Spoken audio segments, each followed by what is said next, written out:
cần chân chế thôi nha.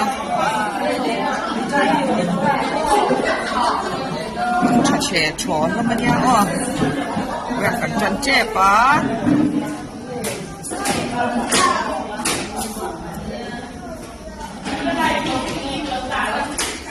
Kiếm tụi em Léo trên bề dế lá. Thế là mà ai pôn lắm đi gần lắng nghe em po har về đeo ngân mấy thầy cái lá thiam nó tục bốc xí lâu mò in lâu em yêu hay bor bor mấy thầy he lại po hello trên bề dế so lại so cái nó thì lắng dế là ngá.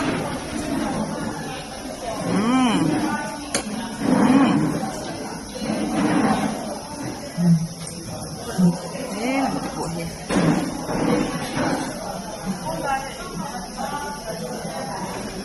Con làm ăn.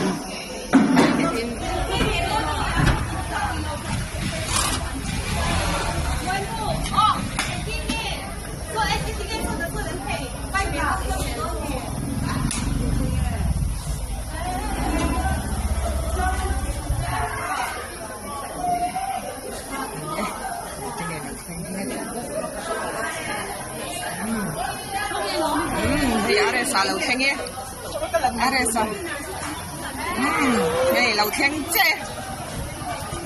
chè hè, đây đi chân là của,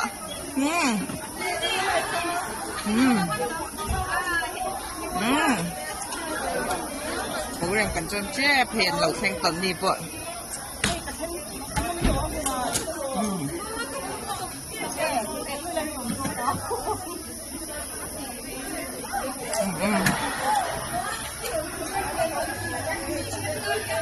Aresa lẩu hơi nước.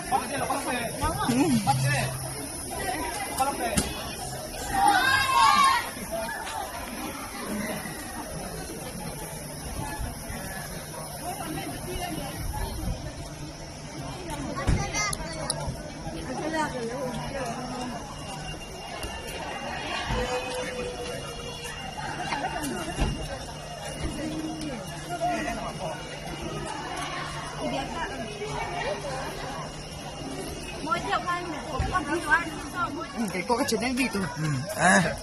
Bye bye, Viku. Sante mami. Sante mami, channel no subscribe Vic Tonya no. Big Vicky. Vic.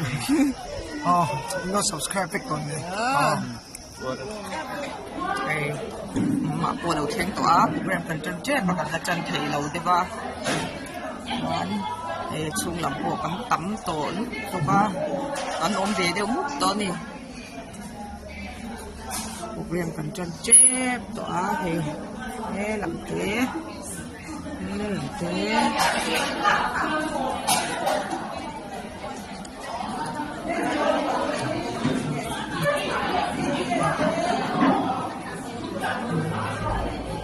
lẩu hay vậy làm gì là thành đâu mà cần là về rèn nhớ.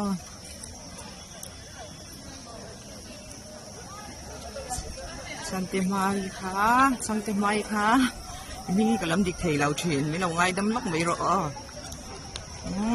Yên túi nên còn là special talking. Hơi làm cái này bỏ sánh một quá. Khi làm bằng thịt sung khá nhá.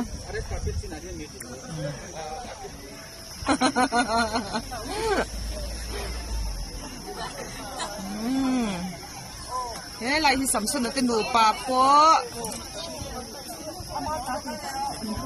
Thế là mà hi sắm xuân ở tên đồ bà po anh lâu mà nhỉ hi.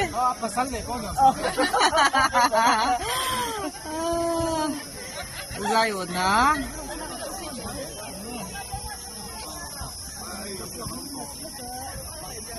Sang tia mai tan, hey, lâu muem.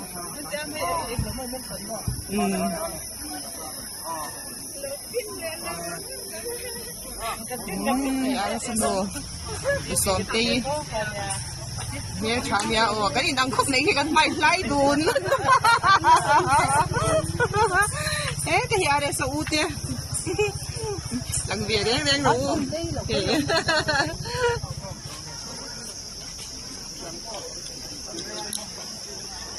Kares ko program chat may na bazaw na doon ang giguro. Hindi ka ba chan pa?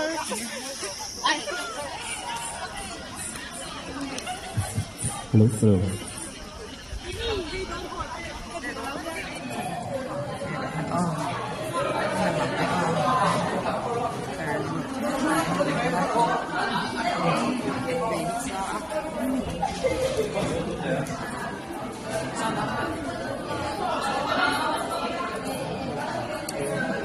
Program chat. Doon yan.